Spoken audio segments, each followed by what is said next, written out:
Entonces, mi propuesta es que hagamos este recorrido, un poquito la hoja de ruta de hoy y el jueves. Será mirar juntos y juntas el tema de qué desafíos supone para hoy las vocaciones, la pastoral vocacional, la promoción vocacional, etcétera, desde estos 3 puntos que ustedes ven en la pantalla, ¿no? Me parecía importante ubicar el tema de lo que algunos llaman desafíos de la pastoral vocacional, otros hablan de una crisis de la pastoral o de las vocaciones, mejor dicho. Ubicar esto dentro de una crisis más amplia que se conoce en la vida religiosa como de reducción, ¿no es cierto? Ustedes dirán, bueno, ¿por qué empezamos por algo tan difícil? ¿No?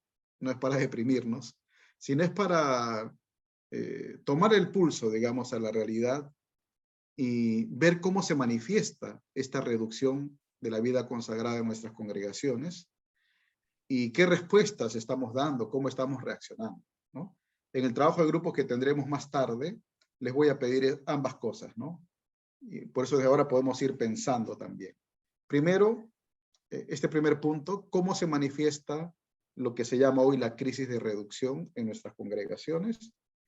Y dos, cómo estamos reaccionando, ¿no? A distintos niveles que luego explicaré un poquito. El segundo punto que he preparado es una vez que diagnosticamos un poquito, ¿no?, el problema o la crisis, ¿cuáles son los nuevos contextos en los que están surgiendo las vocaciones, ¿no? Esos jóvenes a los que tratamos de llegar o que llegan a nosotros, a nuestras casas, ¿en qué nuevos contextos sociales, culturales, económicos, religiosos, eclesiales están viviendo, ¿no? Y cómo los percibimos nosotros también, ¿no?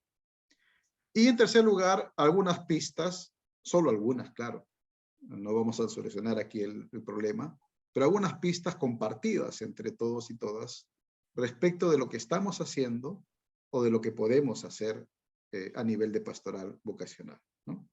Espero que nos alcance el tiempo hoy y el jueves. Como siempre decimos, ustedes pueden intervenir en cualquier momento, ¿no? Levantando la mano virtual o abriendo el micrófono, ¿no? No tenemos que esperar necesariamente al final, pero sí, de rato en rato nos detendremos para tener un tiempo más formal de comentarios o preguntas. Pero ya digo, aunque va a haber esos momentos, en el transcurso de la exposición, con toda libertad ustedes pueden, si les ocurre algo, y bueno, intervenir, ¿no es cierto? Veamos el primer punto, lo que digo, se suele llamar hoy crisis de reducción, ¿no? Porque es algo súper objetivo, ¿no?, que no podemos esconder bajo la alfombra, ni frente a lo que podemos cerrar los ojos. El principio de resolución de cualquier crisis empieza por reconocer la crisis, ¿no es cierto? Porque si nos autoengañamos o entramos en un negacionismo, no vamos a solucionar, ¿no?, el problema que tenemos delante.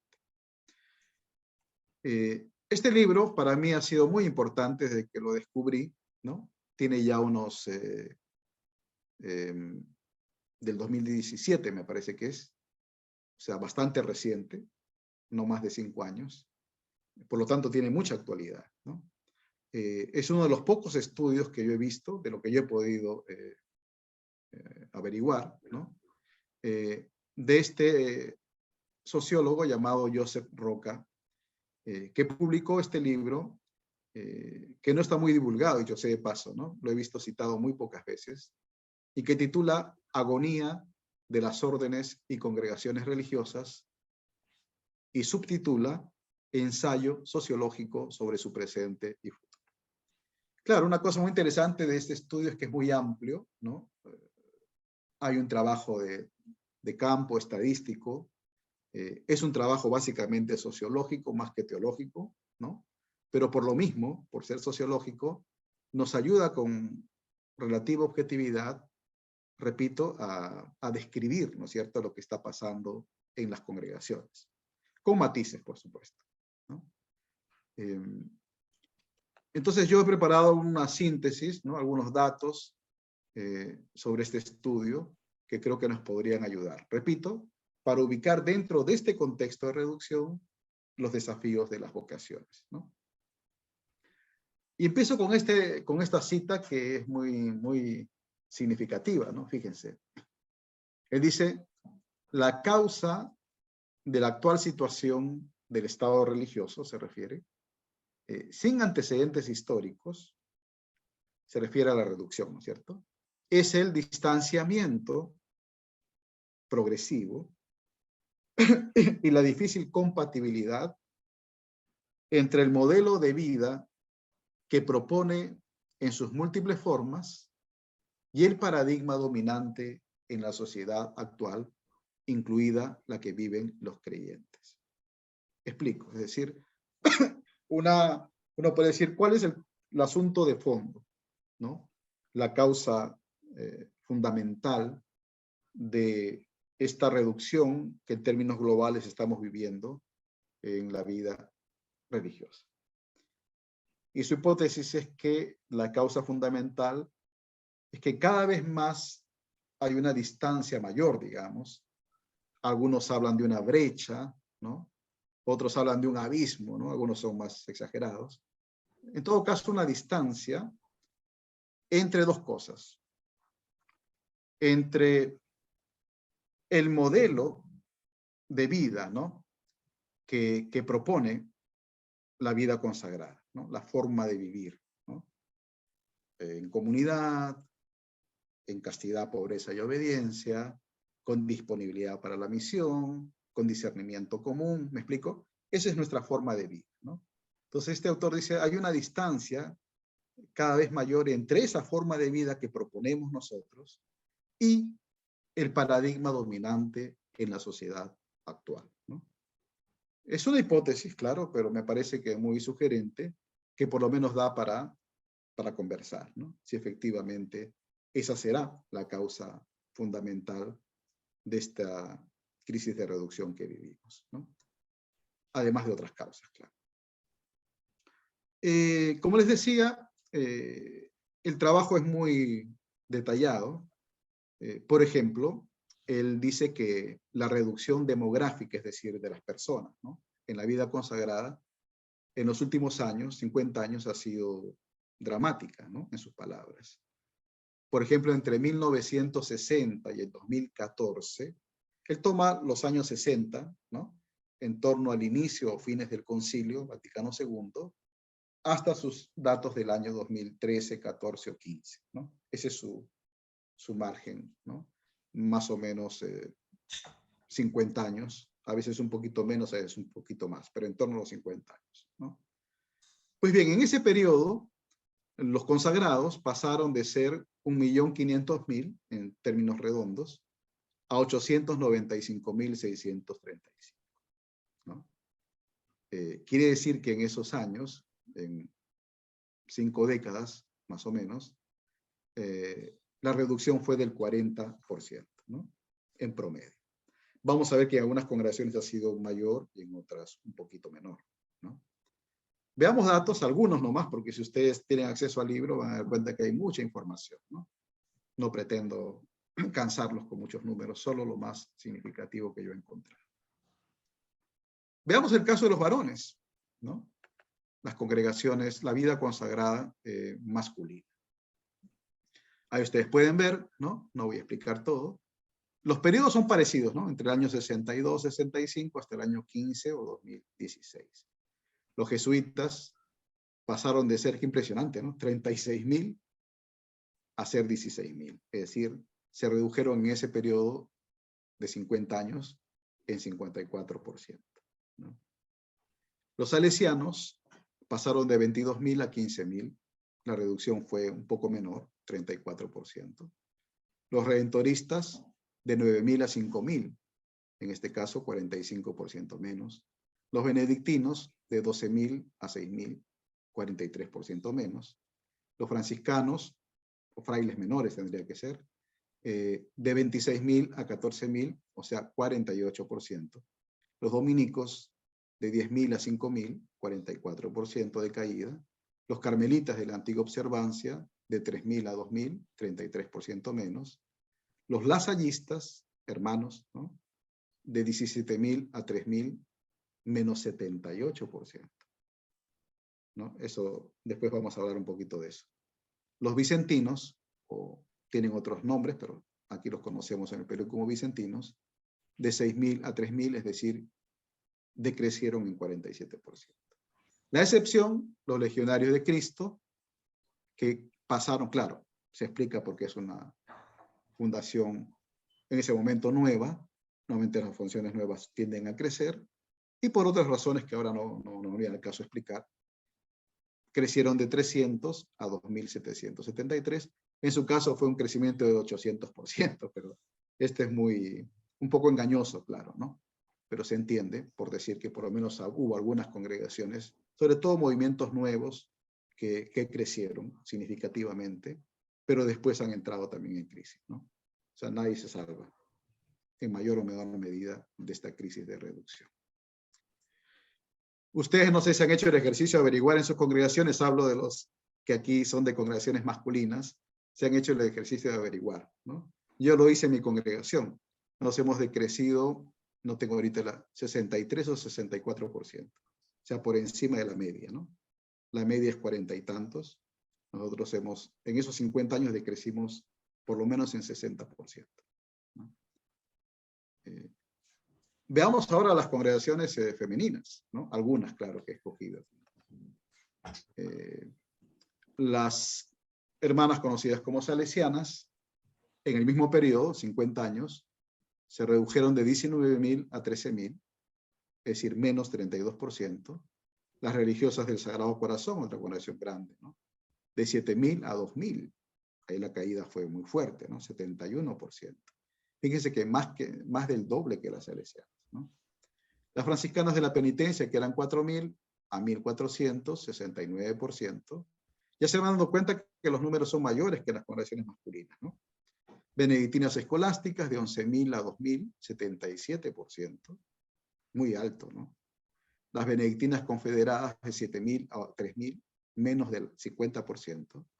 Las ursulinas de la Unión Romana de 6.000 a 1.700, menos 73%. Las conocidas como salesas, ¿no? De la Visitación, de 6.000 a 1.800, 71% menos. Las dominicas en general, ¿no? De 4.900 a 2.500, menos 49%. Las vicentinas, hijas de la caridad también, ¿no? Conocidas así. No, perdón, sí, hijas de la caridad, de 45.000, ¿no? Que de lejos es la congregación con más números, ¿no? A 16.000, ¿no? 64%. Claro, cuando las cifras son así de altas se impresiona más, ¿no? Porque ahí la reducción fue de casi 30.000 hermanas, menos, ¿no? En 50 años. Y las hermanas de la caridad, ¿no? De Calcuta, es otro caso excepcional, ¿no? Porque congregación nueva y la personalidad, ¿no? de la Madre Teresa y una serie de factores hizo que sea un caso extraordinario, ¿no? De crecimiento, de 176 que empezaron allí a 5.305. Es decir, crecieron 2.914%, ¿no? Pero ya digo, son casos bastante excepcionales. ¿Tiene comentarios hasta aquí? ¿Alguien? ¿Alguna reacción? No sé si también las hermanas de congregaciones femeninas manejan el porcentaje de su congregación, ¿no? Tal vez sí, tal vez no.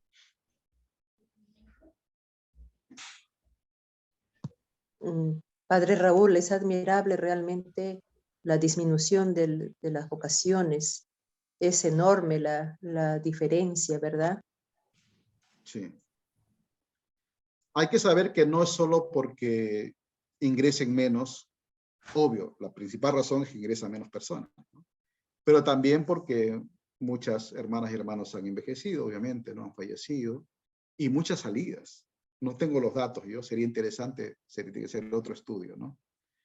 Pero un factor clave en esta reducción de los números es que las vocaciones han disminuido, obviamente. Por eso decía, hay que incluir, el tema de la reducción no se debe solo al tema vocacional, obviamente. También están las salidas. pero me parecía importante incluir los desafíos de las vocaciones en el tema de la reducción, porque es un factor muy importante. Claro.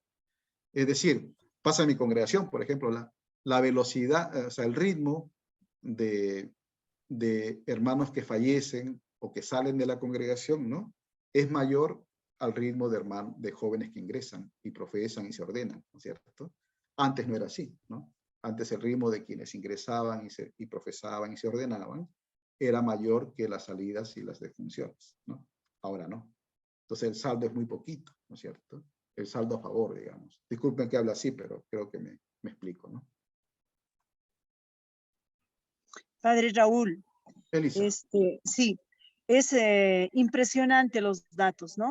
Ver en 50 años tanta reducción, pero también llama la atención en los dos casos, tanto de mujeres como de varones, ha nombrado solo 2 congregaciones que han aumentado. Entonces habría que ver un poquito, analizar la razón por qué se ha dado este fenómeno opuesto a la mayoría de congregaciones, ¿no? Eso sería bueno reflexionar, analizar. Gracias, hermano. Así es, sí, efectivamente.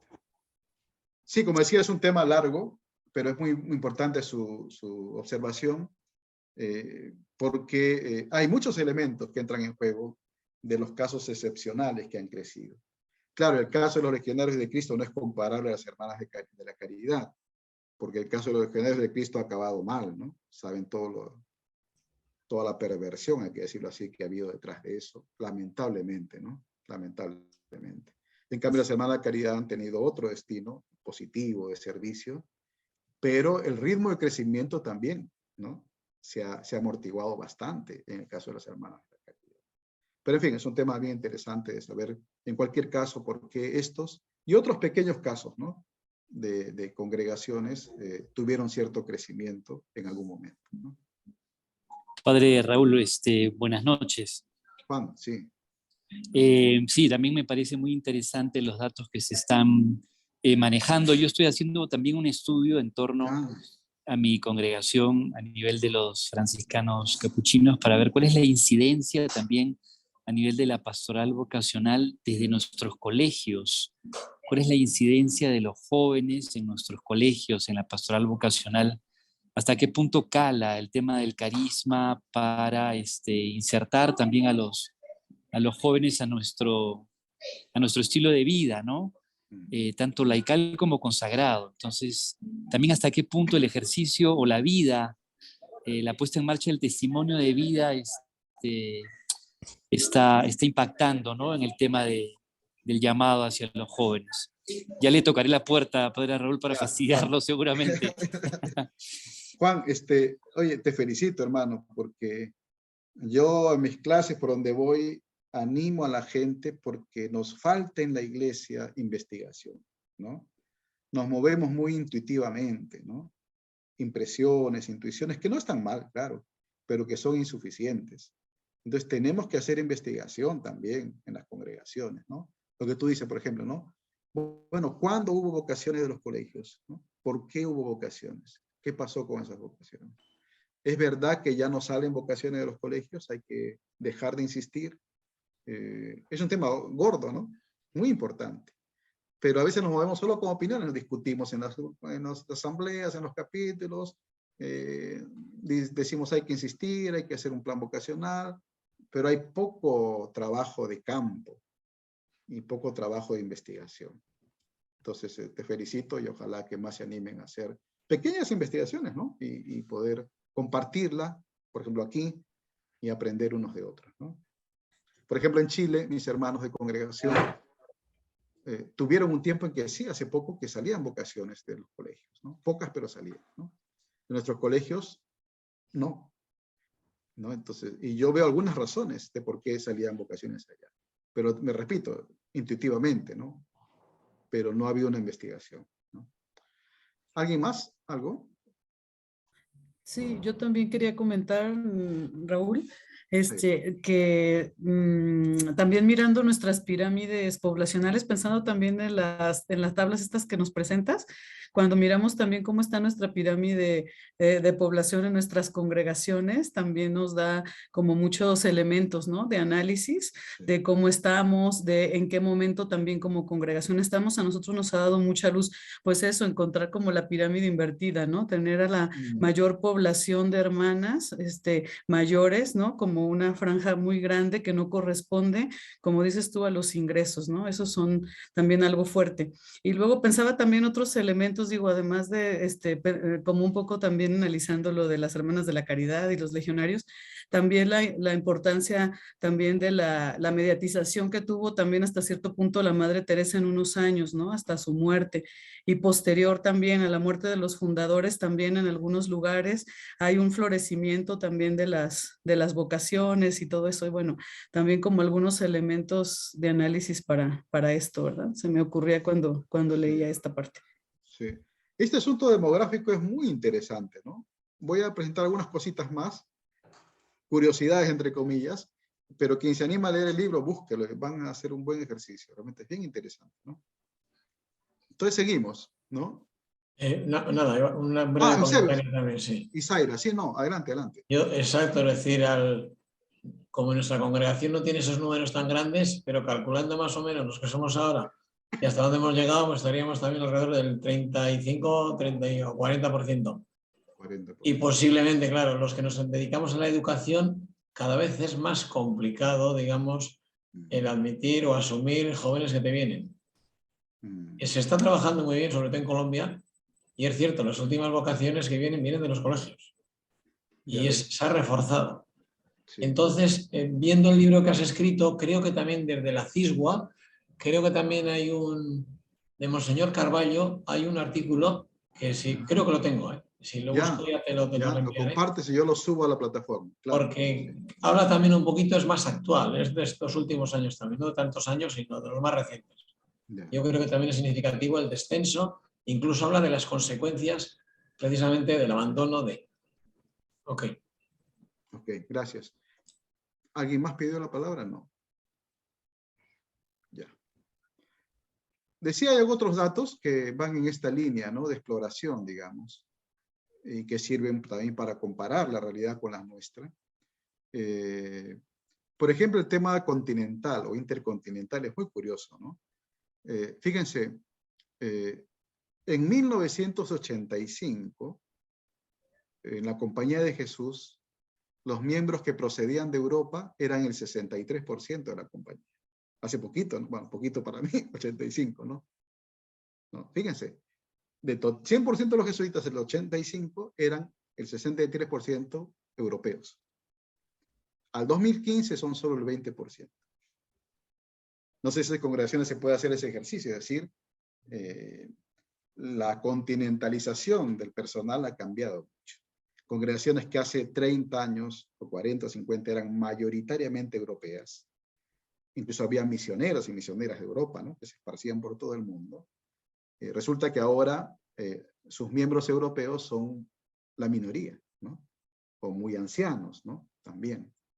Sin embargo, la mayoría está en Asia, ¿no? En primer lugar, o en África, en algunos casos también en América Latina, ¿no? Es un cambio importante que seguramente en sus congregaciones pasa, ¿no? Cada vez es más normal un superior general, una superiora general asiática, por ejemplo, ¿no es cierto? Y eso trae desafíos grandes en las congregaciones hoy, ¿no? Pasa también el tema de la reducción de la vida consagrada femenina por continentes, fíjense, de 2005 al 2015, por hablar de esos últimos 10 años, ese periodo, la vida religiosa femenina se redujo en Europa en 22%, en Oceanía el 20%, en América el 19%, mientras que en Asia creció en 20%, perdón, en África, y en Asia creció en el 13%. ¿No? Supongo que esto no es algo ajeno a muchas de las congregaciones que estamos aquí participando. En Estados Unidos, que la caída de la vida religiosa ha sido tremenda, ¿no es cierto? En 50 años, fíjense, si el promedio mundial de decrecimiento demográfico ha sido en torno al 40%, en Estados Unidos fue del 69%, ¿no? Es decir, hace 50 años eran 214.000 religiosos, y ahora son 66.000, ¿no? Otro fenómeno que hay que apuntar, ¿no es cierto? En qué lugares del planeta la caída es así vertical, digamos, ¿no? Y América Latina no se salva, ¿no? Eso, el continente de la esperanza, en el sentido vocacional, ya no lo es tanto, ¿no? Por diversas razones que conversaremos después. Por ejemplo, fíjense, en 1992, en América Latina vivían 160.000 consagrados y consagradas, ¿no? Al 2015, hace 7 años, eran solo 100.000, ¿no? Supongo que ahora estaremos en los 95, ¿no? Algo así. Es decir, una reducción del 38% en los últimos 23 años, hasta el 2015, quiero decir, ¿no? Otro dato, la edad media, ¿no? El promedio de la vida consagrada en el mundo era en 1975, de 40 años.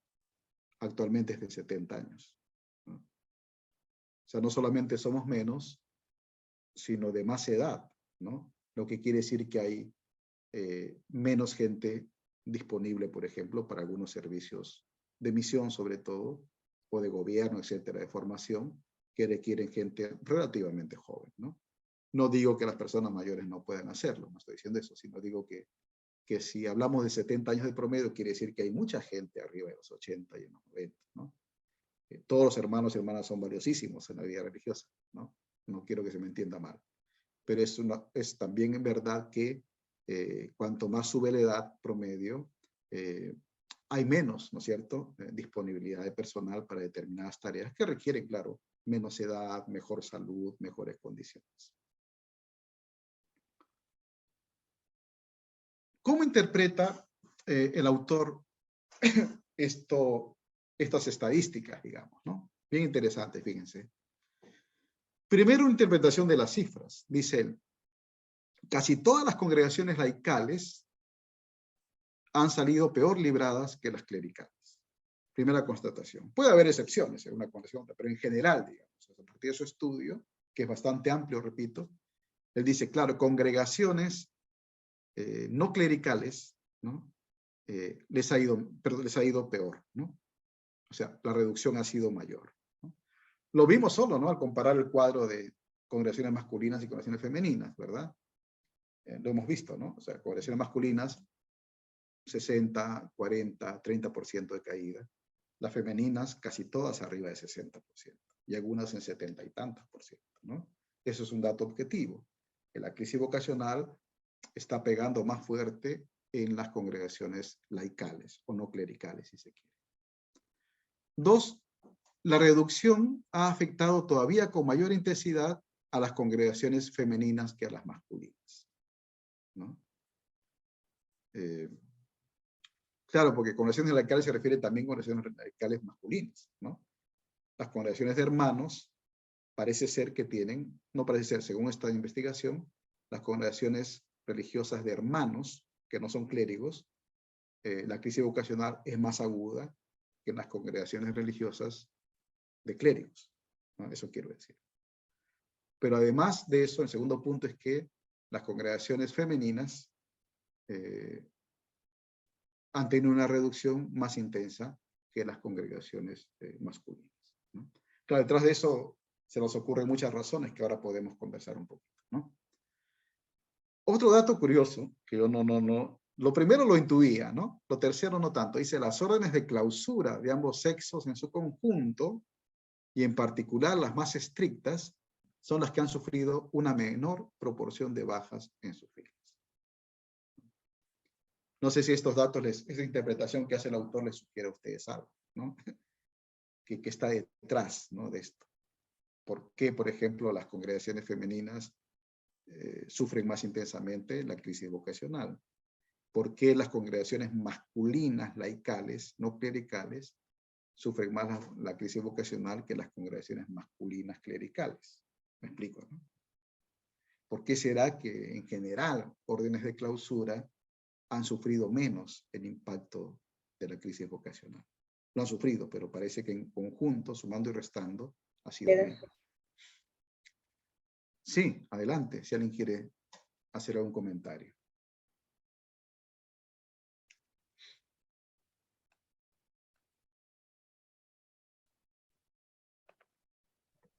Raúl. Sí, Joaquín. Estaba pensando si hay algún tipo de estudio sobre las edades de los que ingresan o los que han ido ingresando en esta, digamos, ¿cómo se dice? Disminución en esta caída. Me imagino que también hay un porcentaje que ha ido en la parte del ingreso, ¿no? Que ha sido bastante reducida, pero con la realidad que por lo menos me ha tocado ver sobre las vocaciones adultas, tanto en la vida, las congregaciones, mejor dicho, femeninas y masculinas. ¿Hay algún tipo de estudios de eso, de esas edades? Que yo conozca, no. Así como especializado como este, no. Pero sí por algunas estadísticas que circulan, es decir, y lo que vemos, ¿no? También otra vez a nivel más intuitivo. Es un hecho, creo, no sé qué dirán los demás, que se ha elevado, no sé si eso te refiere, el número, la edad, ¿no? De los jóvenes que ingresan a las congregaciones. Sí, sí. Eso es clarísimo, sí. Nos pasa a nosotros como congregación, ¿no es cierto?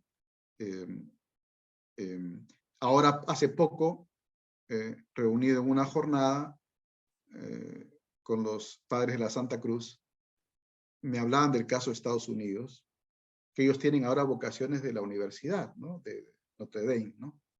Es decir, de jóvenes que quieren hacer su carrera universitaria y después, ¿no? Ingresar a la vida consagrada. Parece que es un fenómeno que se está dando, ¿no? Y que hay que atenderlo, porque eso supone plantear muchas cosas de la formación de manera distinta, ¿no? ¿Alguien quería? No. Ah, perdón, Zaira. Sí, yo nada más comentar que no nada más las órdenes de clausura, sino que en estos últimos años también ha habido nacimiento de nuevas congregaciones religiosas. No sé ustedes en el sur, cómo lo viven de América Latina, ¿no? En el caso, de México y de Centroamérica, pues a lo mejor nacimiento de muchas congregaciones, femeninas, que son los casos que tenemos también como digamos, más cercanos, de nacimiento de congregaciones también con mayores exigencias, o cosas así, y que tienen también un aumento o un nacimiento muy floreciente, vaya, de vocaciones. Quería comentar eso. Ese es otro punto, Zaira, a estudiar, ¿no? Yo sigo un poco lo que se publica y si ustedes conocen algo, por supuesto, compartan, ¿no? Ahora, el próximo jueves o cuando puedan. El estudio de este fenómeno de nuevas congregaciones y nuevas comunidades en diversas partes del mundo, ¿no es cierto? El éxito, entre comillas, relativo que han tenido y el declive, en muchos casos, el costo que ha significado ese aumento de vocaciones. Rodríguez Carvalho, ¿no? Ahora que hablábamos, el secretario de la Congregación para la Vida la Congregación para los Institutos de Vida Consagrada y Sociedades de Vida Apostólica del Vaticano, tiene una charla, por lo menos yo lo escuché cuando vino a Lima, en el que explicaba que es una cantidad inmensa de congregaciones nuevas que están intervenidas, ¿no? Ojo, yo con esto no quiero desprestigiar ninguna nueva congregación, no.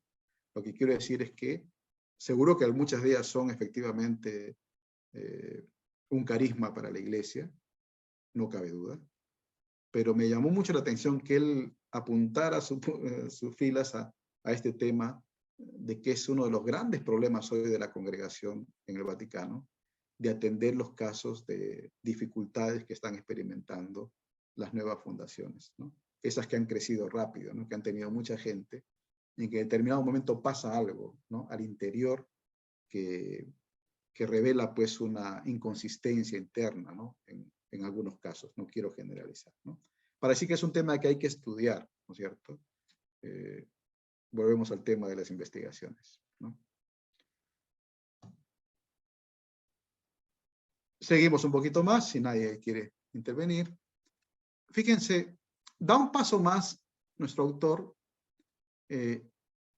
con algunas afirmaciones que a mí me han llamado mucho la atención, ¿no? Por eso las he puesto ahí entre comillas, porque están tomadas literal.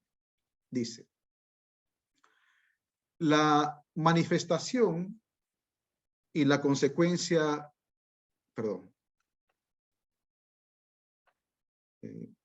hablando de causas genéricas, ¿no? La manifestación y la consecuencia inmediata más visible ha sido una creciente y persistente falta de nuevos candidatos dispuestos a tomar el relevo. Es decir, lo que decía hace un momento ustedes, ¿no? El primer factor de esta reducción, además de los fallecimientos y de las salidas, es sin duda la falta de nuevos candidatos.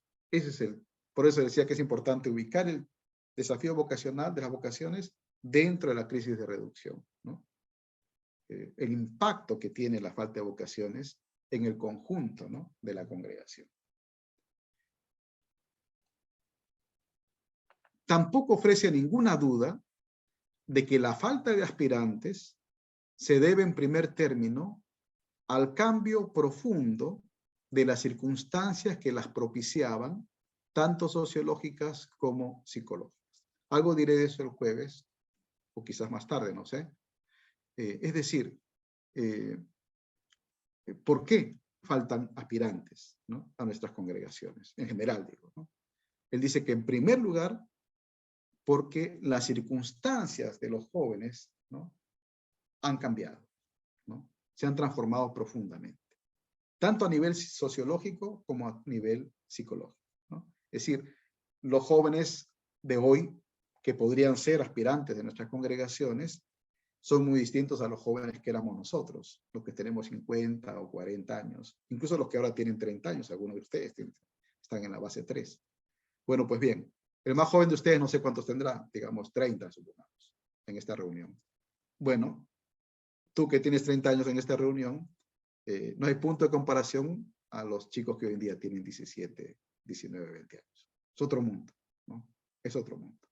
Entonces, las condiciones sociológicas y las condiciones psicológicas de los que hoy serían los aspirantes potenciales han cambiado profundamente, ¿no? Y cuantos más décadas acumulamos nosotros, la distancia es mayor, obviamente, ¿no? No digo que eso sea algo insalvable, no, pero es importante considerarlo, porque no va a haber una respuesta acertada al asunto vocacional si no tomamos en serio, ¿no es cierto?, esas transformaciones profundas a las que se refiere nuestro autor. A pesar de todo, dice el autor, existe un amplio abanico de razones subjetivas, ojo, ¿no?, con una base racional suficiente para optar por la vida consagrada.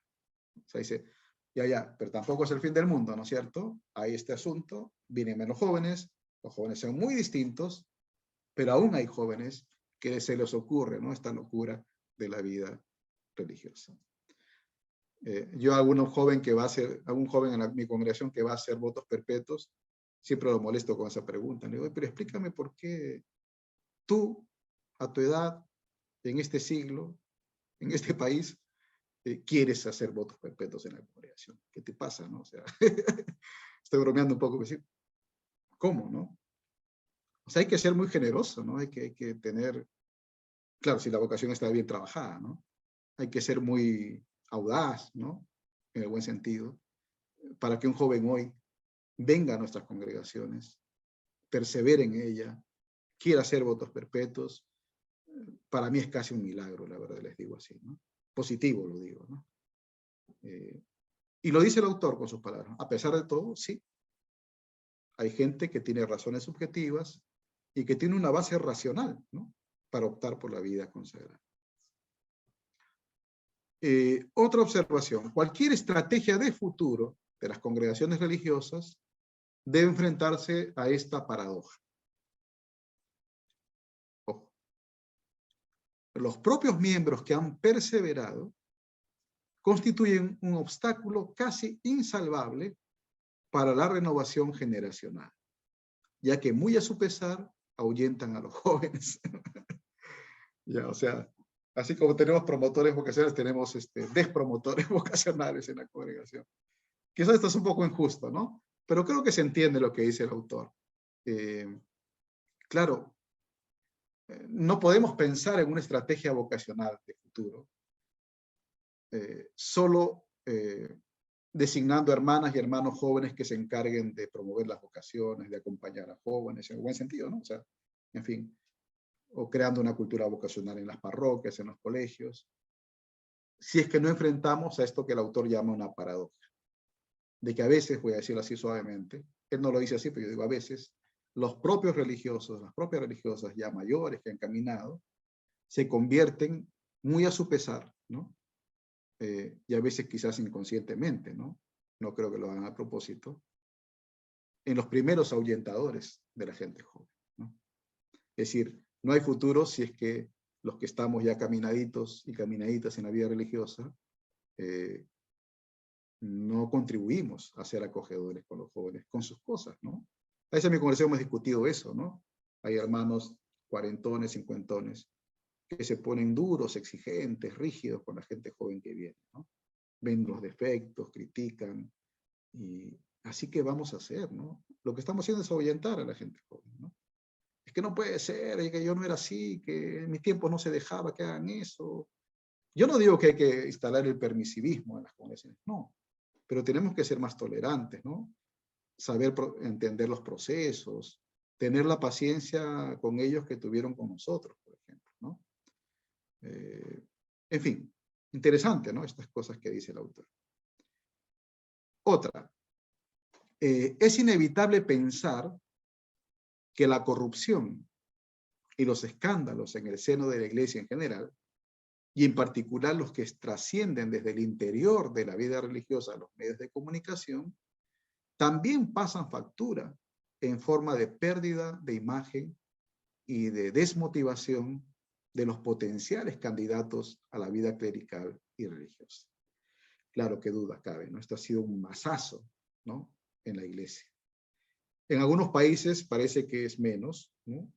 En el Perú no llega a ser una cosa abrumadora todavía, no sé si lo será, pero el caso chileno, que es muy cercano para mí, por mi congregación, yo viví ahí unos años, voy frecuentemente a Chile, entonces sigo de cerca, ¿no? Lo que mi congregación ha vivido, ha habido casos de abuso, ¿no? En mi congregación también. Lo que eso produce de desaliento en la gente buena, ¿no? En la gente joven, sobre todo en las nuevas generaciones, es muy fuerte, ¿no? Es decir, es un daño adicional al daño, obviamente, a las víctimas, que son, ¿no? Los primeros, y a su entorno. También tiene efectos como, ¿no? Como reflejos, ondas, ¿no? Que se esparcen en el tema vocacional, ¿no? Es muy difícil lidiar con eso, ¿no? Algunos hermanos, con mucha pena, y yo los entiendo, ¿no? Me han dicho, no hay cómo recuperarnos, ¿no? No hay vuelta atrás, o sea, ya no hay nada que hacer, ya perdimos, ¿no? Es duro escuchar eso porque hay que estar en su lugar, ¿no? O sea, tú tienes que imaginarte en una congregación que trabaja por las vocaciones y que 4 hermanas o hermanos tuyos están acusados de abuso sexual de menores. O sea, y en el colegio donde trabajaba ese hermano se sabe que pasó eso. Y en la parroquia donde estaba ese hermano se sabe que era un abusador. O sea, todo lo que tú puedas hacer, en buena medida se viene abajo, ¿no? Es muy duro. Entonces el autor lo pone como un motivo, claro, importante, ¿no? Como las causas. ¿Algún comentario de estas causas más generales, digamos?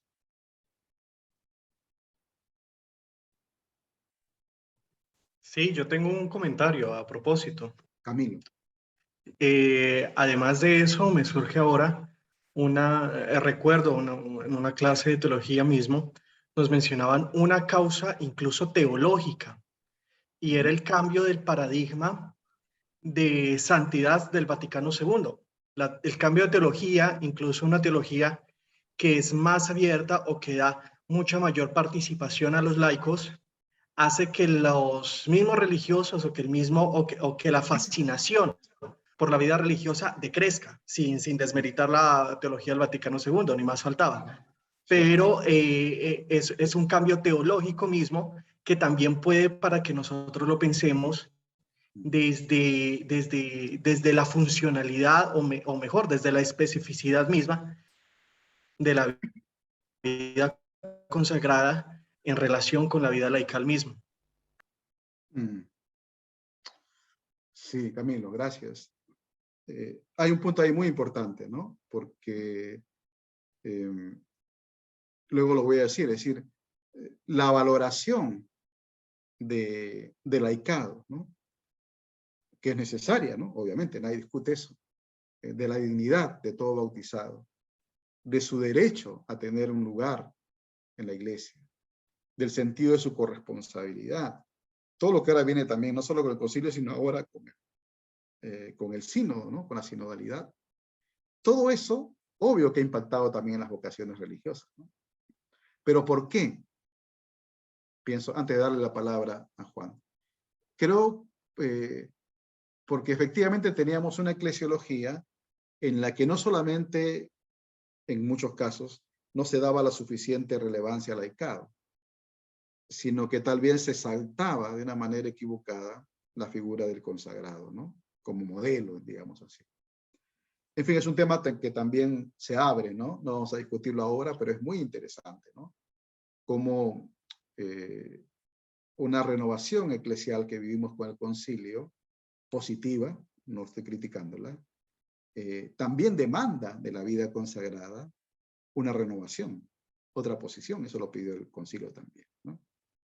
Otra cosa distinta, no quiero dejar de decirlo, es echarle la culpa al concilio de la crisis vocacional, que lo he escuchado varias veces. No es lo que ha dicho ahora nuestro amigo, por eso pongo punto aparte, ¿no? A propósito de este comentario.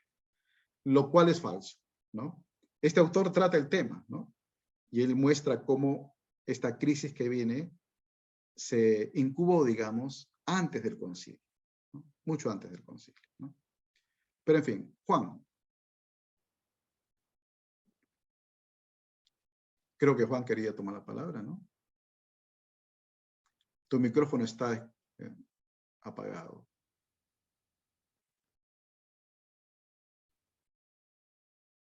Creo que no. Entonces podemos, si no hay más comentarios o preguntas, pasar a lo que llama el autor las causas ya más... Sí. Yo quisiera decir algo. Sí, claro.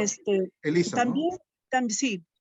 También el estilo, tendríamos que hacer una revisión del estilo de la misión que vamos realizando. El tema de misión y testimonio, ¿no? De las comunidades, porque fíjate, estamos... durante estos 50 años, muchas congregaciones tenemos cantidad de presencia entre los jóvenes, quiero decir, en colegios, ¿no? Entonces llama la atención, justamente estamos haciendo una evaluación, llama la atención por decir que nosotros estemos 20, 30, 40 o 50 años en una institución educativa, de un colegio, y que no pueda surgir vocaciones. O sea, hay que hacer una revisión profunda de nuestro estilo, de cómo estamos, qué presencia estamos dando en esta misión, a qué damos prioridad. Entonces, habría que ver, de repente confundimos esta presencia evangelizadora a un profesionalismo también, ¿no? Entonces, hay que ver, revisar muchas cosas también. Nuestro estilo testimonial de misión, de presencia como congregación, ¿no? En este nuevo contexto, en que los jóvenes pues viven otras realidades, viven en un nuevo contexto realmente, pero yo estoy convencida de que hay que revisar algo profundamente nuestra propia vida. Sí, Elisa, claro, no podemos renunciar a eso, pero lo que tú dices es también otro asunto agudo. Ven cómo se abre el abanico, ¿no? Claro, ¿qué está pasando en nuestras obras? En este caso, colegios, te referías tú, yo podría hablar también de las parroquias, donde tenemos hermanos, hermanas trabajando a tiempo completo, y quizás de muchas de esas obras hace mucho tiempo que no salen vocaciones, ¿no? A veces nos ha pasado que un hermano que está en un colegio dice, no, mira, ya basta, este colegio nunca van a salir vocaciones, ¿no? Los jóvenes no piensan en eso. Claro, eso cuestiona mucho, porque dice, claro, o sea, casi hemos tirado la toalla en algún caso, ¿no? O hermanos que trabajan en una parroquia intensamente, nadie dice que no trabajan, ¿no? Y hay grupos grandes de confirmación, pastoral juvenil, catequistas, pero las vocaciones no son su preocupación, no está dentro del horizonte de ese hermano, ¿no? Hace un buen trabajo, ¿no? ¿Cómo no? Pero no es parte de su preocupación y cuidado pastoral, por ejemplo, la promoción de las vocaciones, ¿no? En sentido amplio y en sentido específico para la vida religiosa. Es un asunto que vamos a ver después, que tiene que ver ya con la interna, digamos, ¿no? De las congregaciones. Pasemos entonces a las causas específicas. También el autor habla de algunas causas ya más de detalle, ¿no? Las anteriores eran más generales. Dice, claro, él también recoge algunas entrevistas que se han hecho, ¿no? Estudios que se han hecho sobre los que salen, los que se quedan, etcétera, en las congregaciones. Curioso, él dice, para analizar este tema no solamente hay que investigar a los que se quedan, sino también a los que se fueron, ¿no? Cosa que veces que poco hacemos, ¿no? Dice, el testimonio de antiguos religiosos es contundente al atribuir a crisis de tipo afectivo y a la pesada carga del celibato la mayoría absoluta de las causas por las que abandonaron la vida religiosa. Que aquí no está hablando tanto de los ingresos, sino de las salidas, ¿no es cierto? Pero igual nos interesa, ¿no? Para mirar el paquete en su conjunto. Aquí dice el 70%, ¿no? Claro, aquí cita un estudio, ¿no? No es un estudio universal, nada, pero es una muestra significativa a la que él se refiere en la página 167. Y de ese estudio, el 70% de las personas que salieron dijeron que lo hacían por una cuestión relacionada con la afectividad y el celibato, ¿no? Puede sorprender que alrededor de un 20% de los entrevistados mencione como causa decisiva de su abandono de la vida religiosa el mal entendimiento y la disconformidad con el trato recibido por parte de la congregación y más en concreto el choque con sus superiores inmediatos. Ahora esto puede ser muy subjetivo, ¿no es cierto? No porque alguien declare eso tiene que ser así realmente, que haya sido maltratado. Puede ser la susceptibilidad de la persona o puede ser que de verdad ha sufrido maltrato dentro de la congregación. En todo caso, es interesante como un 20%, que no es menor, refiere, ¿no?, ese tipo de situaciones como una causa de su abandono de la congregación. Fíjense aquí. En cambio, los problemas de relación personal con las demás hermanas, entramos al campo femenino, aunque ocasionalmente también con las superioras, se destaca como la primera entre las causas inmediatas que terminan en la deserción de las religiosas. ¿Se entiende, no? O sea, parece ser que la salida de hermanas de congregaciones femeninas tiene como primera causa problemas de relaciones entre ellas, ¿no? A diferencia del caso de los varones, que ese tema es secundario, ¿no? Otro tema que se abre, ¿no es cierto? Claro. Menos del 10% de los entrevistados, o sea, un número muy bajo, y muy raramente como causa original y principal, señala este concepto de relajamiento como el desencadenante de su propia deserción de la vida religiosa. Muy interesante, ¿no? O sea, no es la causa mayoritaria que una persona salga porque la congregación es una congregación relajada, ¿cierto? ¿No? Es un 10%, ¿no? En el caso de los varones, la mayoría por cuestiones de celibato. En el caso de las mujeres, la mayoría por cuestiones de relaciones entre ellas, ¿no? Después, dice, se produce el aterrizaje a una realidad mucho más prosaica y una vida diaria que erosiona muchas de aquellas ilusiones y es el origen de frustración, ¿no? Es decir, también hay casos en que, sobre todo la gente más joven que termina de hacer votos perpetuos, ¿no es cierto?, o de ordenarse, en algún caso, choca con la realidad, como decimos, ¿no? Se enfrenta a la realidad de las comunidades, de la misión, etcétera, a la realidad de las personas con las que antes no vivía, sus ex formadores, tal vez sus ex superiores, y claro, hay frustración, ¿no? esto no es lo que yo esperaba, ¿no? Me han engañado, entre comillas, ¿no? Entonces, ya, hay jóvenes que logran superar eso, lo que se llama la crisis de realismo, ¿no es cierto? No solamente crisis de reducción, hay crisis de realismo, ese choque. Yo creo que la mayoría de gente lo supera, pero hay un número que no lo supera y que incluso lo lleva a abandonar, ¿no?, la congregación.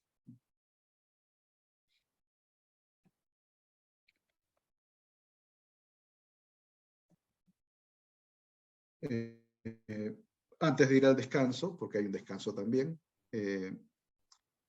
¿con qué criterios podemos valorar la crisis? Dice el autor. ¿La cantidad o la calidad? Típico, ¿no? Una vez perdida la batalla de la cantidad, aquí un poco irónico el autor, ¿no? Dice, una vez que han perdido la batalla de la cantidad, da la impresión de que se cambia de trinchera y se declara que lo que de verdad importa ahora es la calidad, ¿no? Consuelo barato, dice el autor, ¿no? O sea, ahora que estamos reducidas, somos menos, sí, pero tenemos calidad, ¿no? No, lo que importa es la calidad, no la cantidad, ¿no? Las minorías, el resto de Israel, la espiritualidad de la pequeñez, todo eso es importante, claro, pero puede ser un autoengaño, ¿no? Para no ver la realidad y no hacernos responsables de la realidad, ¿no? Obvio que la calidad es importante, pero no puede esconder el descuido de la cantidad, ¿no? Resolver el dilema entre cantidad y calidad tiene una importancia estratégica decisiva, dice este sociólogo. Una interpretación literal del poco aprecio de la eficacia constituye un verdadero proyectil en la línea de flotación de cualquiera de las reformas del pasado y de cualquier plan estratégico de futuro. No sé si se entiende, ¿no? Todo busca mejorar la capacidad operativa de las congregaciones religiosas de manera que puedan cumplir su misión y su razón de ser. Es decir, obvio que es importante la calidad, pero la cantidad también, para hacer viable algunos proyectos, ¿no? O no lo vivimos dramáticamente nosotros en cada capítulo, cada asamblea, ¿no?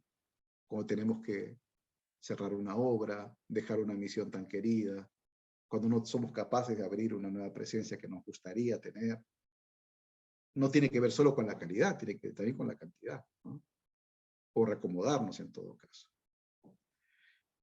Contraponer cantidad y calidad en la vida religiosa, dice el autor, más bien parece un sofisma o un simple malentendido alimentado en la confusión generada por las crisis. Él hace en el libro bien interesante un acercamiento a los discursos del Papa, de muchos líderes, cómo evaden todo el tiempo el problema de la cantidad, ¿no? Y se refugian en el argumento de la calidad, ¿no? Él es un poco duro con eso. A veces yo no estoy de acuerdo con él, pero entiendo que es a lo que apunta, ¿no? Bien, vamos a hacer aquí un alto y luego haremos al regresar un poquito más y luego un momento de grupos, y que es importante a esta altura del camino para no cansarnos, y luego un plenario y ahí abrimos un poco más el diálogo. Normalmente hacemos un descanso de 15 minutos, son las 8:02, entonces a las 8:17 volvemos. ¿Les parece? Están ahí todavía, ¿no? Correcto, sí, Sí, estamos. sí, muy bien, gracias.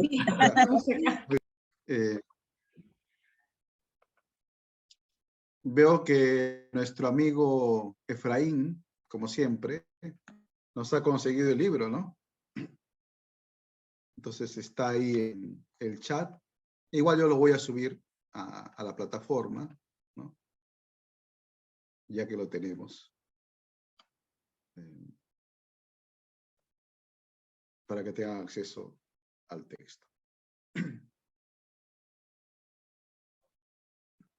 Entonces vamos a ver una diapositiva más y luego les voy a explicar lo que les propongo para el diálogo en los grupos, ¿no? Entonces luego de ver las causas más genéricas, que todas son interesantes, dan mucho para hablar, y las causas más específicas, hemos visto también esta relación que se establece a veces entre cantidad o calidad, ¿no? Y repito, no quiero que se me entienda mal, obviamente la calidad es lo más importante, pero el el llamado a la calidad, a la calidad, no debe hacernos olvidar que también es importante la cantidad, ¿no? No por una cuestión de sobrevivencia, como a veces se dice, se critica, ¿no? Sino por una cuestión de responsabilidad frente a la misión que se nos ha encomendado, ¿no? Y el ejercicio de nuestro carisma, claro. Ahora, todo eso supone también mucha creatividad, muchos cambios al interior de la congregación, etcétera, que vamos a ir viendo. Lo último, una frase que desde que la leí me gustó mucho, que es muy profunda, me gusta citarla también, ¿no? No sé si ustedes, a ver, fíjense. En la página 141, el autor dice: para que surjan candidatos o candidatas para ingresar en una congregación religiosa determinada, se requieren, al menos en teoría, dos condiciones esenciales. Fíjense las condiciones, ¿no? Dice con independencia del tipo de sociedad que las rodee. O sea, las sociedades son muy variadas, ¿no es cierto? Pero cualquiera sea la sociedad, las dos condiciones esenciales para que surjan candidatos serían las siguientes.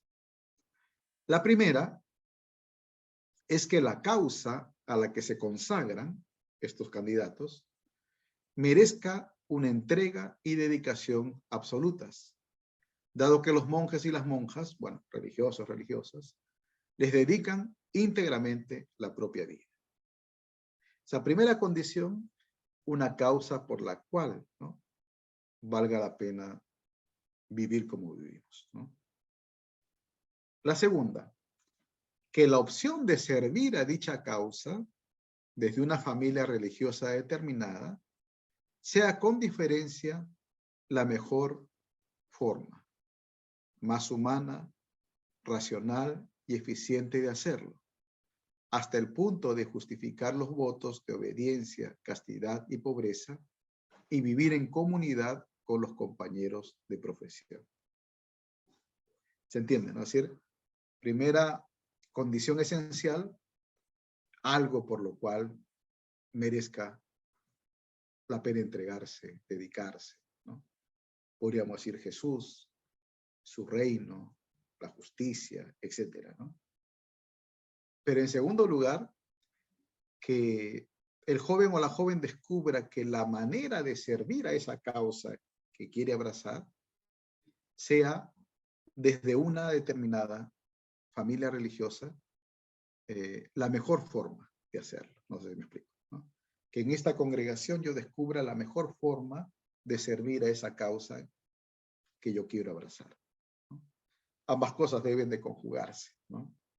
Puede darse que un joven tenga esa pasión, ¿no?, por Jesús, por su reino, por dedicarse a los pobres, por decir, pero que no encuentre en esa congregación en la que está el mejor lugar y la mejor forma de hacerlo, ¿no? Que sienta que no corresponde, ¿no?, eso que le ofrece la congregación con esa aspiración que tiene de entregarse a una causa. O puede pasar al revés, ¿no?, que es más triste, decir, que sienta que esta es su familia y se siente bien con estos hermanos, estas hermanas, el estilo de vida, pero que haya perdido la pasión, ¿no?, por esa causa que lo trajo finalmente a una congregación, ¿no? Como en este comentario, este sociólogo es más de fondo, ¿no?, sin ser una teología propiamente dicha, pero es muy, me parece, sugerente. Muy bien. Entonces, no sé si hasta aquí hay alguna pregunta antes de ir a los grupos, de proponerles un trabajito, algún comentario que ustedes quieran hacer de lo que hemos escuchado hasta aquí.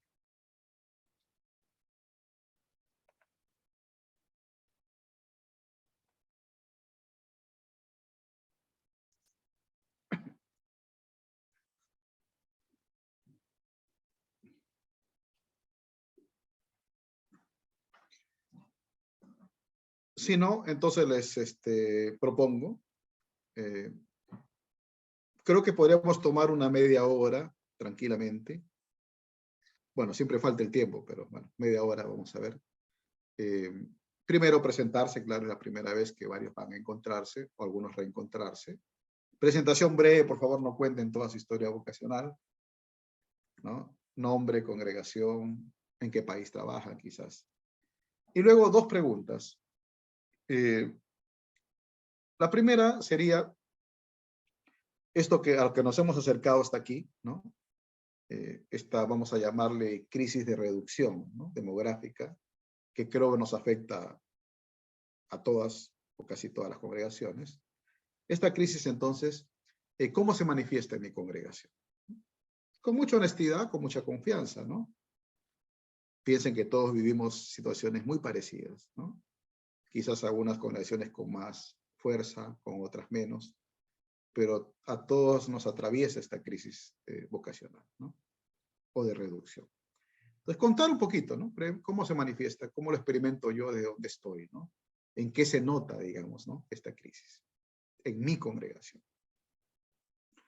Y la segunda pregunta sería, ¿cómo estamos reaccionando, ¿no?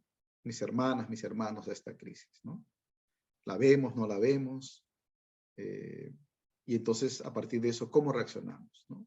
La reacción puede ser a nivel espiritual, a nivel organizativa, ¿no? Por ejemplo, las reconfiguraciones que hay, unirse país como país, a nivel de formación, a nivel de apostolado, a nivel de promoción vocacional, no lo sé. Si hay diversas formas como las congregaciones están más o menos reaccionando a esta crisis de reducción demográfica, ¿no es cierto? ¿Sí? ¿Está claro? Primero, cómo se manifiesta esta crisis de reducción en mi congregación y 2, cómo nosotros estamos reaccionando a esa crisis. ¿Hay alguna pregunta sobre el trabajo de grupo? ¿O no hay dudas? ¿Está clarito? Yo creo que podemos hacer grupos de 5, ¿no, Joaquín? ¿Puede ser? ¿O 4? Para conversar más. Serían 18 grupos más o menos. ¿Y acepta el programa 18 grupos? Hasta ahora, sí, en las opciones sí. Sí, ¿no? Ya.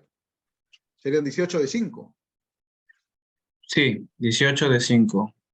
Ya. Ya, hagamos de 5 entonces. Ya ustedes se dividen el tiempo, ¿no? Tratando de que todas y todos puedan hablar. Y volveríamos dentro de media hora, ¿no? No hay secretario, no hay nada, es una cosa más libre. Luego yo preguntaré un poquito que algunos me cuenten lo que conversaron en los grupos. Buen trabajo, buen diálogo. Muy bien, gracias. Todos saben, ¿no? Cómo acceder, o quizás Joaquín puedes explicar, tal vez alguno no sabe. Ok. En un ratito van a aparecer un mensaje en sus pantallas, en sus celulares, en sus tablets, en sus computadoras, preguntando si quieren unirse a una sesión en grupos o salas reducidas, me parece que es el nombre. Hacen clic en aceptar para que puedan ingresar. Automáticamente les va a enviar a las salas designadas. Muy bien.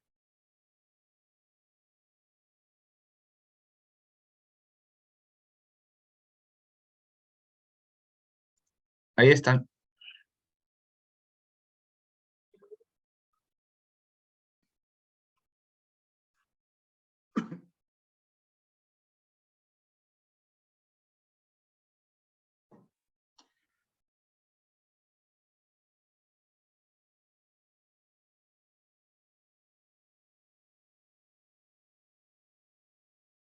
Muy bien, vamos volviendo. Ya veo cómo la Matrix los trae de regreso. No había forma de quedarnos. Había forma, me han cortado lo que estaba hablando. Oh, lo sentimos, hermana. Estaba interesante. Ya estaba hablando, padre. La tiranía del Zoom. Controlado, está bien controlado, muy bien. Creo que estamos todos ya. Entonces podemos tomar un tiempo para compartir un poquito lo que se ha dicho. Sería interesante, ¿no? Que espontáneamente alguien quiera decir qué es lo que más le ha llamado la atención, quizás coincidencias, o cosas que no conocía, ¿no? No lo sé, a ese nivel. Coincidencias, descubrimientos, en lo que cada uno ha contado de cómo experimenta en su congregación esta crisis y cómo están reaccionando frente a ella, ¿no? Tienen la palabra. Anímense. Bueno, yo voy a hablar un poco, o sea, un poco haciendo un recuento, ¿no? Y tenía mucha razón usted en la charla que dijo, ¿no? Que antes había hartas vocaciones y las vocaciones venían a tu puerta y tocaban y entraban, ¿no? Y nosotros siempre esperábamos. Entonces, a veces también hay un mea culpa porque uno dice, te conformabas con unas cuantas chicas, pero sin embargo, ahora decimos, ¿por qué no trabajamos cuando había bastante afluencia, ¿no? Podríamos haber trabajado mucho más, ¿no? Entonces nos hemos conformado. Ahora sí viene la crisis vocacional, crisis de que no entran muchas hermanitas. Entonces creo que las congregaciones todas también muchas veces no era un tema quizás de hablar de un capítulo, era así nomás una panorámica, ¿no? Pero ahora sí que se está tratando de hacer algo y como uno de los recursos que estamos teniendo es, por ejemplo, que ahora nosotras, por ejemplo, nuestras hermanas nos ha inscrito en nuestra provincia, nos ha invitado a inscribirnos de cada comunidad de la que estamos encargados de pastoral vocacional, estamos en este curso. Quieren darle ya bastante énfasis, bastante importancia, porque creo que nos falta también a las hermanas preparación.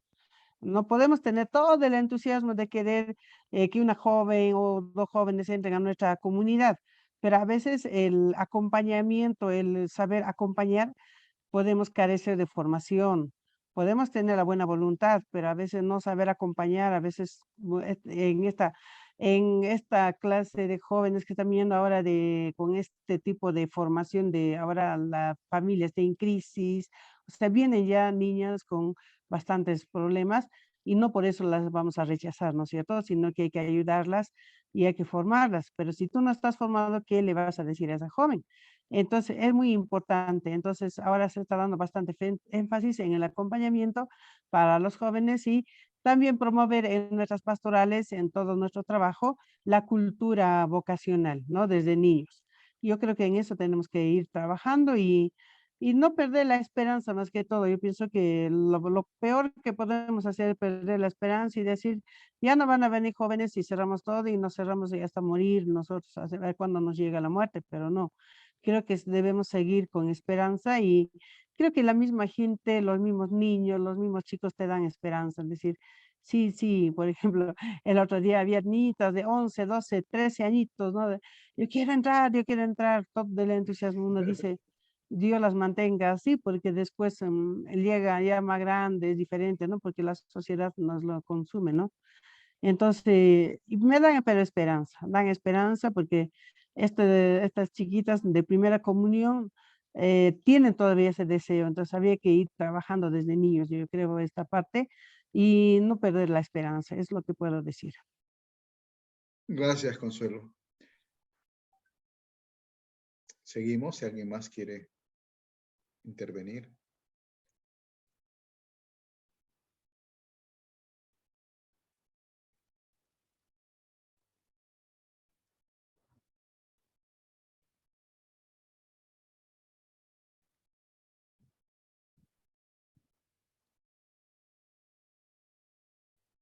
Yo quisiera compartir, muy buenas noches, padre, buenas noches, hermanas, hermanos. Quisiera compartir una experiencia con respecto a una comunidad de nuestra orden en Lima, que tiene crecimiento de vocaciones. El motivo es que ellas son una fundación de México, vinieron, no recuerdo, en el 2015, en 2005 vinieron 6 hermanas de México a la parroquia de Caraballo, los trajo Monseñor Lino.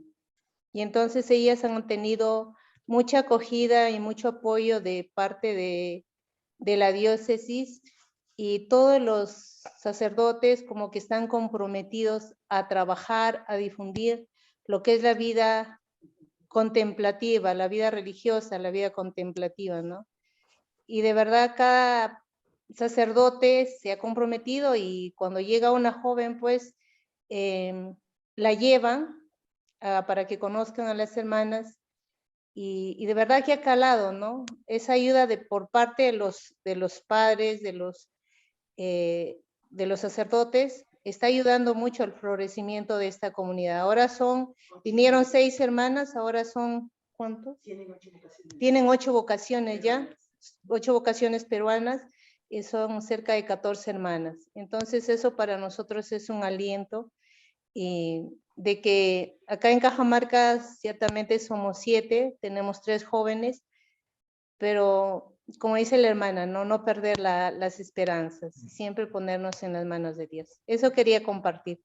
Y también difundir, ¿no? Lo que también la vida contemplativa, eso quería dar una apreciación. Muchas gracias. ¿Ustedes son concepcionistas? Sí, padre, somos concepcionistas, Cajamarca. Ya, muy bien. Sí, en el curso hay, ¿no? Hermanas contemplativas de clausura, ¿no? Aparte de ustedes están las... Carmelitas. Carmelitas, ¿sí? Sí. Muy bien, gracias, hermana. Ya. Importante esto, ¿no? De la pastoral vocacional como una responsabilidad de todos en la iglesia, ¿no? ¿Qué más? ¿Otras cosas? ¿Qué? ¿Coincidencias? ¿Descubrimientos? También pienso que podíamos, no sé, nuestra iglesia a veces o nuestros conventos a veces siempre le hemos tratado de mantener como cerrado, ¿no? Y a veces sí decimos la clausura está bien, pero pienso que un poquito podíamos abrirnos, ¿no? A los jóvenes, abrir nuestras casas, porque de esa forma los chicos te tienen un poco más confianza, ven cómo es la vida y todo. Creo que la acogida es muy importante cuando se le da a los jóvenes, a los niños, ¿no? Y de esa forma también atraerlos, porque hay que buscar otras formas, yo creo, de hacer eso. Y a veces nosotros, así como vida consagrada, como le digo, somos muy pesimistas o tenemos un poco, no sé si está bien correcta la palabra, o un poco de baja autoestima, en el sentido de que a veces nos da como miedo o vergüenza, no quiero decir vergüenza ya, miedo de proponer la vida religiosa a los jóvenes, a las jóvenes, y nos callamos, no decimos, ¿no? Y decía un padre que nos dio un curso una vez, hay que proponerles a todos, ¿no? A todos, porque hay mucha gente que ya tiene familia, ya están casados, dicen, a mí nunca me han propuesto, si me habrían invitado, ¿no? Tal vez hubiera optado por esta vida, diciendo muchas. Entonces, y a veces nosotros nos da como temor de decir, oye, ¿quieres ser religiosa? ¿No? Nos da como temor. Y yo lo digo también porque a veces a mí también me ha sucedido, pero ahora ya empiezo a sacarme esos temores, y porque se supone que es una vida digna también y nosotros debemos proponérselo a otro joven, ¿no? Se supone que es una vida que uno opta y por ser feliz, ¿no es cierto? No le va, entonces, yo también quiero que esta vida otra joven la comparta. Todo arrastra todo, ¿no? Porque también si llevamos una vida de calidad religiosa dentro, vamos a saber proponérselo a los demás. Pero si mi vida no es de calidad, si no sé, en la comunidad no me llevo bien, no trato de cambiar un poco, o los miembros no se lleva bien, entonces, ¿qué vida le vamos a proponer al otro? Pienso que el testimonio que nosotros demos de nuestra vida, de nuestra convivencia, es la mejor forma de hacer pastoral vocacional. Solo eso quería compartir. Gracias, Consuelo. Mi grupo, ¿puedo continuar? Sí, ya. Claro que sí. En mi grupo hemos coincidido de que la crisis ha afectado a todas, a todas nuestras congregaciones, ¿no? Entonces, lo que llamaba la atención es, por ejemplo, en una congregación, cómo salieron jóvenes devotos temporales y perpetuos. Y precisamente después de ir a prepararse para sus votos perpetuos, identificar su falta de identidad con el carisma, la espiritualidad, le lleva a plantearse que no puede continuar. Un poco llama la atención eso, ¿no? Que después de 9 años, 8 años o 10 años de camino, pueda una joven o una hermana darse cuenta de que no está identificada con ese carisma. Eso llama la atención. Luego, se ha constatado también en las diferentes comunidades que hay una falta de pasión. Hay bastante cansancio, muchas actividades, ¿no? Y problemas de relaciones interpersonales y problemas de diferencia generacional, ¿no? A mayores, jóvenes, y a veces pues se quiere arrastrar una formación de antes, en fin, estos temas o estas realidades van creando dificultad, ¿no? Que ha afectado y ha provocado esta crisis de que en muchos años hay algunos que tienen algunitos, ¿no? Pero no es que sean todas. Hay muchas personas que han salido, ¿no? De la congregación. Entonces, ¿cómo reaccionamos ante esta crisis? Primero, hemos tomado conciencia de que nos afecta, ¿no? Esta crisis. Es una realidad que afecta a nuestras comunidades. Es doloroso y ha sido doloroso cuando una hermana ha tenido que salir y dejar la congregación. Nos afecta mucho a todos. Entonces, ahora, ¿qué hacemos ante esta realidad? Primero, decíamos, hay que evaluar los planes de formación. Segundo, los jóvenes, escuchar la voz de los jóvenes. Y decía una hermana, ¿no? Los jóvenes, justamente a raíz de una jornada vocacional y del encuentro con jóvenes y de escuchar, los jóvenes exigen testimonio, exigen coherencia en nuestra vida, ¿no? Y por allí es que tenemos que ir revisando, profundizando nuestra presencia para que podamos proponer con nuestra vida, con nuestra pasión por el reino, a que el joven también hoy es capaz de dar la vida y de apasionarse por Cristo, ¿no? Pero tiene que encontrar testimonios vivos de personas, pues, que nos sentimos felices de amar a Jesús, ¿no? Felices de seguir a Cristo, felices de entregar nuestra vida por el reino de Dios. Y hay que trabajar y transformar y convertirnos, pues, en los temas, por ejemplo, sobre todo de relaciones interpersonales, ¿no? Y las misiones que tienen que ser realmente testimonios que atraigan a los jóvenes, que los jóvenes viendo nuestra misión se apasionen y digan, vale la pena dar la vida, ¿no? Entonces, por ahí hemos estado conversando, no nos dio tiempo de acabar, faltaba una hermana. Muchas gracias. Gracias. Feliz. Raúl. Sí, adelante. Algo que compartíamos, sí, creo que coincidimos con todos, estas crisis, no tenemos la misma cantidad de candidatos, todo, pero tal vez son otros tiempos, y ciertamente son otros tiempos. Algo que coincidíamos en el grupo era que tal vez no tendremos aspirantes o novicios, o la etapa que fuese, pero los laicos están creciendo y se están asociando, y como congregación estamos mirando el tema de darle cierta formalidad incluso, ¿no? Claro, tiene ciertas aristas, ¿no? Que derechos, obligaciones, la congregación misma, una responsabilidad con ellos. Pero hay grupos de jóvenes que sí se interesan por el carisma, al menos de congregación, ¿no? Y está creciendo eso. Y laicos también que apuestan por el proyecto, van a la misión, aman más al fundador incluso que uno mismo, y conocen más a la congregación que nosotros, y están ahí, ¿no? Y eso se disminuyó por acá, pero estos, al menos en Sudamérica, vemos, y a nivel de la congregación fuerte, en el movimiento laical, justo el capítulo que ahora vamos a entrar, viene ese tema, ¿no? De cómo acoger y darle esa formalidad, de estatutos y todo, ¿no? Sí, no sé, hay una esperanza, de repente terminaremos acompañando, seremos menos, y los laicos estarán asumiendo la comunidad como tal, no lo sé, pero son cositas que salían también. Gracias.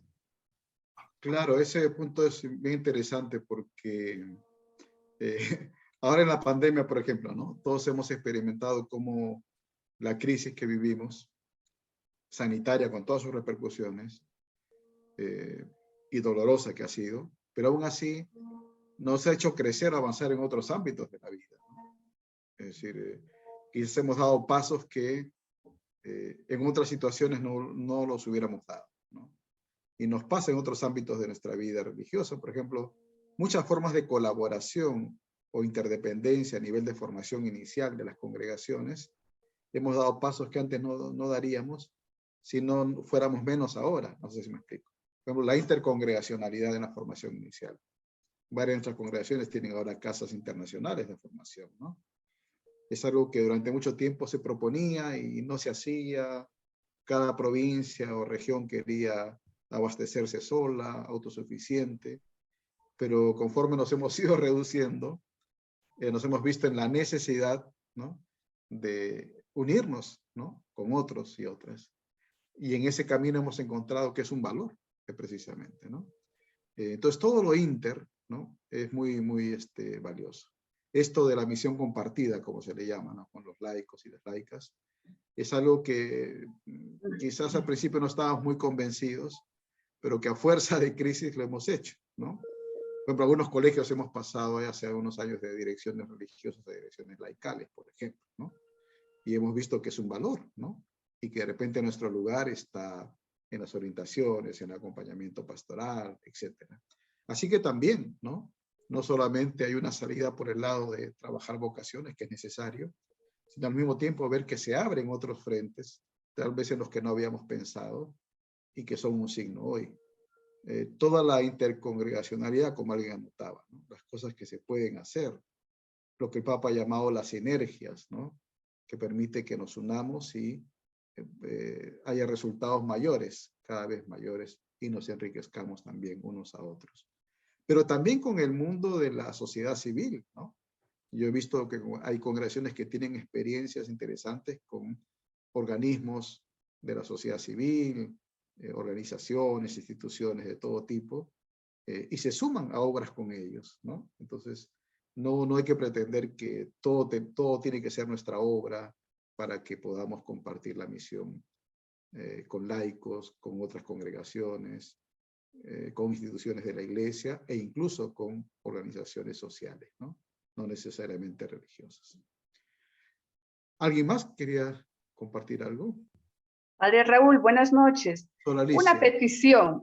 Claro que sí. Me gustaría escucharla, compartir a la hermana Carla Ágreda.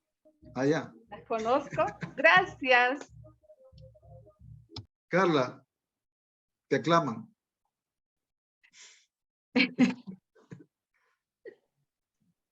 Venga, habla. Cuéntanos a todos a ver qué compartiste.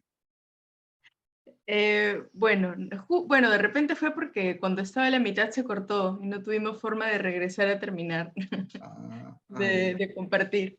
Pero un poco lo que compartíamos en el grupo, yo lo veía desde 3 experiencias de hermanas que tienen institutos de más de 100 años y contaban un poco los procesos que van viviendo, ¿no? Y luego cuando yo participaba en la experiencia que tenía de mi instituto, que está cumpliendo 30 años, entonces yo les decía un poco, hay una diferencia de las experiencias que vivimos, desde el hecho de aún no tener a hermanos, hermanas o padres que ya hayan, por ejemplo, fallecido, o que estén llegando a otras edades que aún no tenemos, ¿no? Pero lo que sí veía es, o lo que sí veíamos era un poco que la crisis vocacional nos removió a todos, ¿no? Y eso generó que tengamos como distintos planes, porque nos implicaba de todos modos.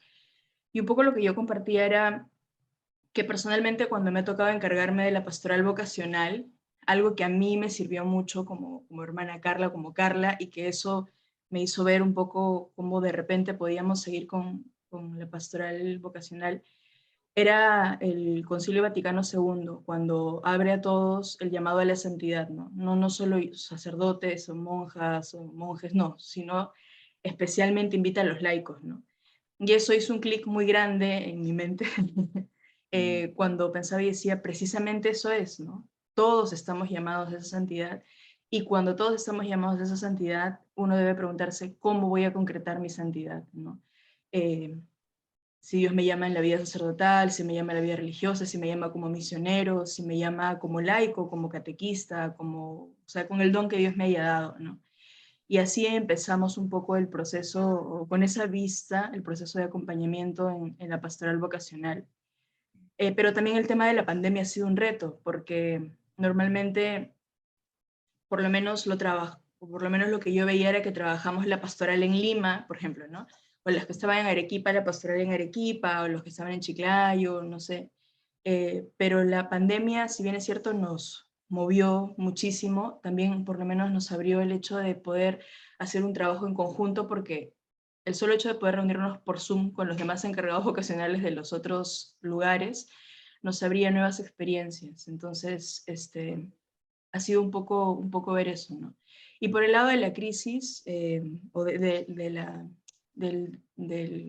¿cómo se dice? De la salida o la reducción de números de salidas o la reducción de vocaciones, algo que compartía también, cuando usted nos ha explicado un poco los motivos, uno va entendiendo y dice, esas eran las causas. Cuando uno se pregunta por qué te sales, por qué te vas, qué ha pasado, pueden ser esas algunas de las causas, pero también como una mirada de reflexión, pero también con una mirada como, no sé si se dice positiva, ¿no? Entonces, esto es lo que tenemos que trabajar, no solo cuando ya entran, sino cuando están en el proceso de acompañamiento, ¿no?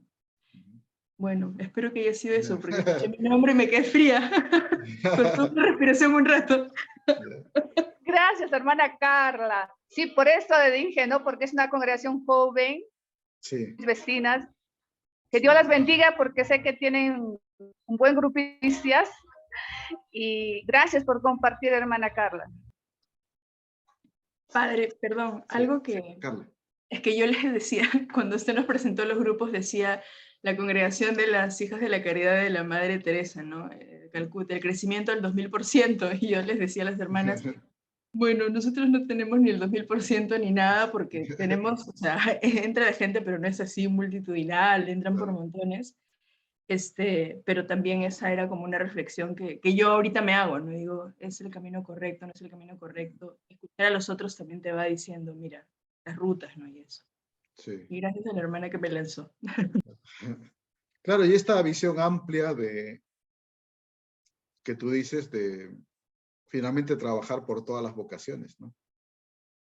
Esto que el Vaticano, ya un hermano también aludía a esto antes del descanso, es decir, esta apertura del concilio a decir que cada bautizado y bautizada está llamada a descubrir su propia vocación, ¿no? Desde el bautismo. Finalmente, nuestra consagración es otra cosa que una intensificación muy particular de nuestra consagración bautismal, ¿no? Entonces, allí se ubica, ¿no? Todo lo vocacional. Muy bien. Una última cosita. ¿Alguien más quería? Sí, sí, voy a decir yo dos cosas nada más. Eusebio, adelante, sí. hermano. La primera, que confirmar que el grupo nuestro, pues hemos coincidido prácticamente en las mismas cosas, que todo pasa por el testimonio personal, saber acoger, apertura de las casas que en muchas ocasiones, y tampoco tener miedo a morir, porque en las congregaciones puede ocurrir que llega un tiempo también y otros van a aparecer, y ahí es el contraste de lo que acaba de decir Carla, ¿no? 30 años, los que somos bicentenarios más uno, también ya como el Perú, pues posiblemente, igual que las otras congregaciones en las que hemos participado en el grupo, pues decían que fallecían. La disminución ha sido por el fallecimiento también de personas que ya son muy mayores, ¿no? Y luego para mí ha salido también, que ha comentado algo Eduard, que es sobre todo el trabajo con los laicos.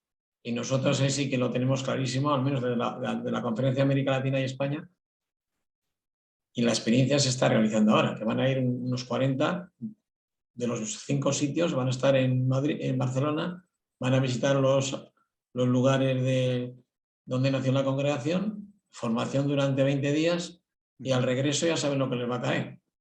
Pues ser responsable, director de no sé dónde, no sé cuántos, y cómo aceptan, y luego lo hacen muy bien, y la verdad que es una alegría ver trabajar, con qué ilusión, con qué ganas, y eso se llama, bueno, pues te da vida también a los que ya tenemos canas y ya nos vemos que nos cuesta ya, no sé cómo. Gracias. Muy bien. Se confirma esto, pues, ¿no? De la misión compartida. Y además la relectura que hacen los laicos, ¿no? De nuestros carismas, que en algunos de nuestros casos han sido carismas nacidos de vida religiosa, ¿no? Específicamente, pero que los laicos releen esos carismas y puede ser muy creativa esa relectura, ¿no? Muy bien. ¿Alguien más? Sí, Raúl. Bien. En el grupo también coincidíamos, ¿no? En varias cosas. Dos de ellas, creo que a todos y todas nos ha movilizado pues, al tema de la formación, ¿no? El tema del acompañamiento, ¿no? Y la formación necesaria, pues para poder acompañar a los jóvenes en este contexto y en esta realidad, ¿no? Y eso va de la mano también con realmente los planes de formación contextualizados a la realidad de los jóvenes.